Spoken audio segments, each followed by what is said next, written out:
ابن شہاب نے بیان کیا، ان سے ابو سلمہ اور اغر نے اور ان سے ابو ہریرہ رضی اللہ عنہ نے بیان کیا کہ نبی کریم صلی اللہ علیہ وسلم نے فرمایا، جب جمعہ کا دن آتا ہے تو مسجد کے ہر دروازے پر فرشتے کھڑے ہو جاتے ہیں اور سب سے پہلے آنے والے اور پھر اس کے بعد آنے والوں کو نمبر وار لکھتے جاتے ہیں۔ پھر جب امام خطبے کے لیے ممبر پر بیٹھ جاتا ہے تو یہ فرشتے اپنے اپنے رجسٹر بند کر لیتے ہیں اور ذکر سننے لگ جاتے ہیں۔ یہ حدیث کتاب الجمعہ میں مذکور ہو چکی ہے، یہاں فرشتوں کا وجود ثابت کرنا مقصود ہے۔ صحیح بخاری حدیث نمبر 3211۔ سعید بن مسیب نے بیان کیا کہ عمر بن خطاب رضی اللہ عنہ مسجد میں تشریف لائے تو حسان رضی اللہ عنہ شعر پڑھ رہے تھے۔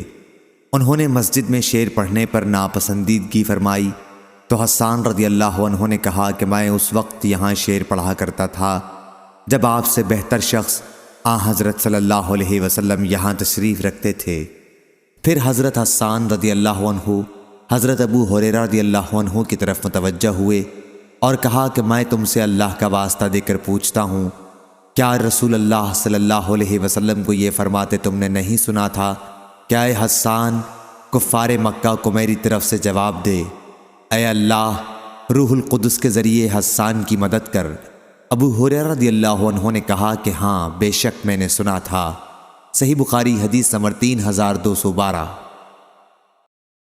برا بن عازب رضی اللہ عنہ نے بیان کیا کہ نبی کریم صلی اللہ علیہ وسلم نے حسان رضی اللہ عنہ سے فرمایا، مشرکین مکہ کی تم بھی حجو کرو، یا یہ فرمایا ان کے حجو کا جواب دو، جبریل علیہ السلام تمہارے ساتھ ہیں۔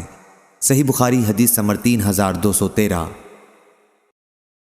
وہب بن جریر نے خبر دی، ان سے میرے والد نے بیان کیا، انہوں نے کہا کہ میں نے حمید بن ہلال سے سنا اور ان سے انس بن مالک رضی اللہ عنہ نے بیان کیا کہ جیسے وہ غبار میری نظروں کے سامنے ہے۔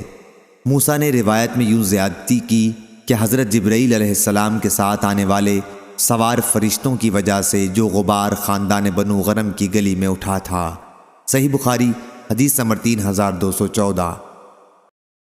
علی بن مسہر نے بیان کیا، ان سے ہشام بن عروہ نے، ان سے ان کے باپ نے اور ان سے عائشہ رضی اللہ عنہا نے بیان کیا کہ حارث بن ہشام رضی اللہ عنہ نے نبی کریم صلی اللہ علیہ وسلم سے پوچھا کہ وحی آپ کے پاس کس طرح آتی ہے؟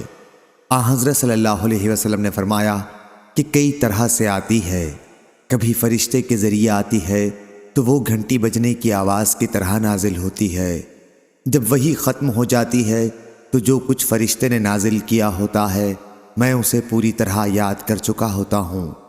وحی اترنے کی یہ صورت میرے لیے بہت دشوار ہوتی ہے، کبھی فرشتہ میرے سامنے ایک مرد کی صورت میں آ جاتا ہے، وہ مجھ سے باتیں کرتا ہے اور جو کچھ کہہ جاتا ہے میں اسے پوری طرح یاد کر لیتا ہوں۔ صحیح بخاری حدیث نمبر 3215۔